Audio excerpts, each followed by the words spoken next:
जी अध्याय नंबर 11 के श्लोक 47-48 में स्पष्ट किया है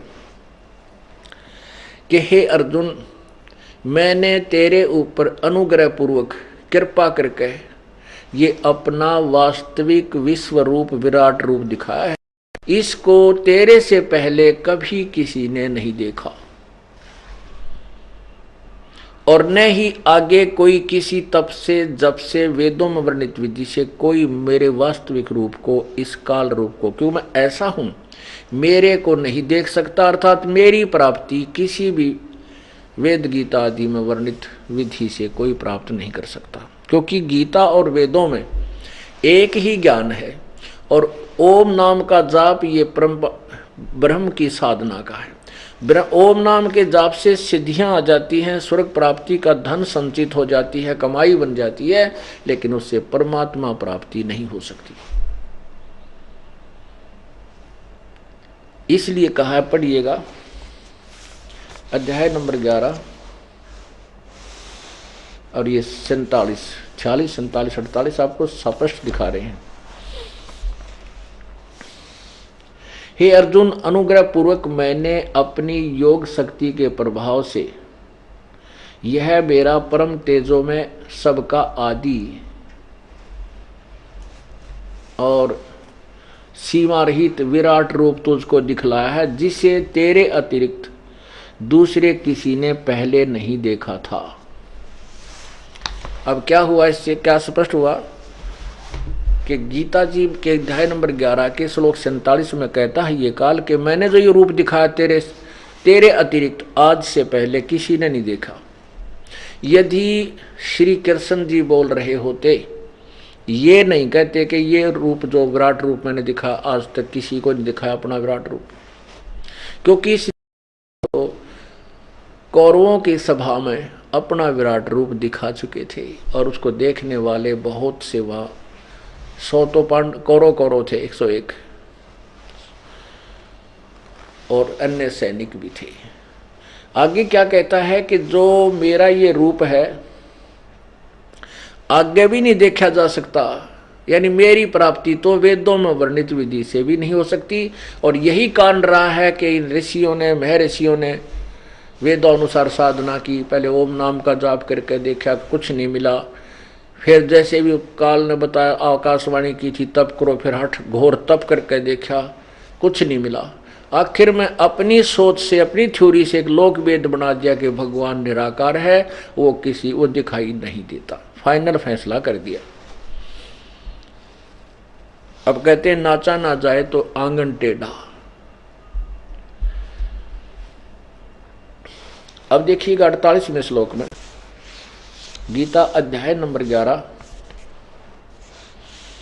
अब 48वां श्लोक आपको सुना रहे हैं। हे अर्जुन, मनुष्य लोक में इस प्रकार जो विश्व रूप वाला मैं, यानी मेरा जो रूप है, न तो वेद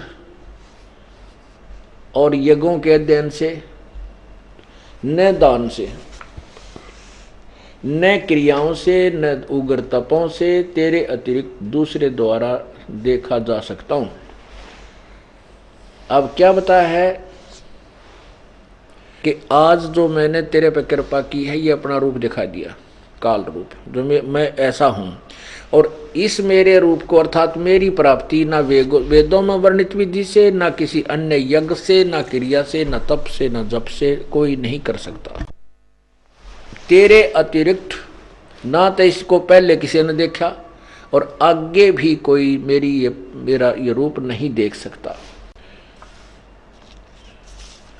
तो हमने जो अपना टॉपिक है, अपना जो विषय है, वो क्लियर करना है कि गीता जी का ज्ञान श्री कृष्ण ने नहीं, श्री कृष्ण में प्रवेश करके काल ने कहा। ये काल कौन है, ये सृष्टि रचना से समझ में आएगा ये काल कौन है। समय आने पर वो सृष्टि रचना भी आपको सुनाएंगे, क्योंकि पुण्यात्माओं ये एक पूरा कोर्स है जो कंटिन्यूस आप सुनोगे, घर में पुस्तक ले जाओगे, फिर उसमें भी पढ़ोगे, फिर आकर सुनोगे, फिर पढ़ोगे, तब जा कर के सीडी वगैरह देखोगे, फिर आप निसंशय हो जाओगे और तब इस भक्ति को दृढ़ता से कर सकोगे। गीता जी अध्याय नंबर 2 के श्लोक 53 में कहा है कि अर्जुन, जब भांति भांति के ज्ञान से तेरी बुद्धि हटकर एक परमात्म तत्व के उस तत्व ज्ञान पर टिक जाएगी, तब तो तू भगत होगा, योगी होगा। तो हमने भगत बनना है, और भगत वही होता है जो निसंशय होकर के और भक्ति पर लग जाए, फिर किसी के कहने से विचलित ना हो सके, क्योंकि सच्चाई जब हृदय में समा जाएगी फिर कोई भी उसको विचलित नहीं कर सकता। अभी तक आप किसी से बात कीजिए, उन्होंने दंत कथा सुनी हुई है, उनके पास कोई आधार ज्ञान नहीं है, वो 2 मिनट ट्या ट्या करके फेल हो जाते हैं, क्योंकि उनके पास कोई आधार नहीं है। और हमारे पास पूरा आधार है, पूरा बेस है, क्योंकि हमारे सदग्रंथ ये हमारा आधार है। इस आधार से हम लेकर के चले। उन्होंने हवाई किले बना रखे हैं। अब दूसरा प्रमाण हम देते हैं कि कहते हैं कि अर्जुन को श्री कृष्ण जी ने इसलिए युद्ध के लिए प्रेरित किया कि अर्जुन अक्षत्रिय धर्म को भूल रहा था, जिस कारण से अक्षत्रिय अपने कर्म से गिर जाते और अक्षत्रिय नष्ट हो जाते। इसलिए युद्ध कराना आवश्यक था, क्योंकि अर्जुन अपने क्षत्रिय धर्म को भूलकर कायर हो रहा था। नहीं, हम नहीं मानते इस बात को, क्योंकि श्री कृष्ण जी भी क्षत्रिय थे और उन्होंने काल्यवन के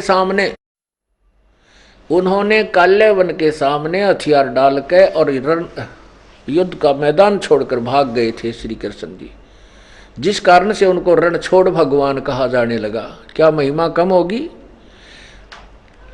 अब क्या था कि काल्यवन ने मथुरा पर चढ़ाई कर दी और श्री कृष्ण कंस की मृत्यु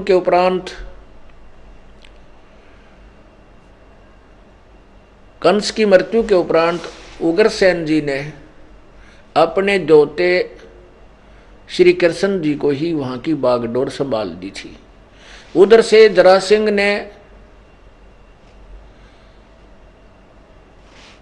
जरासिंह का मित्र का रिश्तेदार काल्यवन था और जरासिंह कंस का ससुर था। इस कारण से प्रतिशोध लेने के लिए काल्यवन ने मथुरा पर चढ़ाई कर दी और 18 करोड़ सेना ले आया। 18 करोड़ कौरव पांडवों की दोनों मिलकर 18 करोड़ थी, वो अकेला 18 करोड़ ले रहा। तो इसलिए श्री कृष्ण जी ने देखा कि ये तो बहुत जुल्म हो जाएगा, ना जाने कितने मनुष्य मर जाएंगे। इसलिए श्री कृष्ण जी को ने युद्ध छोड़कर भागना उचित समझा। कुछ ही दिन पहले नारद जी ने आकर के श्री कृष्ण जी को बताया था कि हे भगवान, यहाँ एक कंदरा है, गुफा। उस केव में एक मुचकंद नाम का राजा है। उसने सिद्धि शक्ति से भक्ति करके सिद्धियां प्राप्त कर रखी हैं। उसने वर मांग रखा है कि 6 महीने वो छुपकर सोता है और 6 महीने जागता रहता है। जागते ही वो युद्ध करने लग जाता है और 6 महीने जब सोता है तो वो इतनी गहरी निद्रा में सोता है कि यदि उस 6 महीने के दौरान उसे कोई बीच में जगा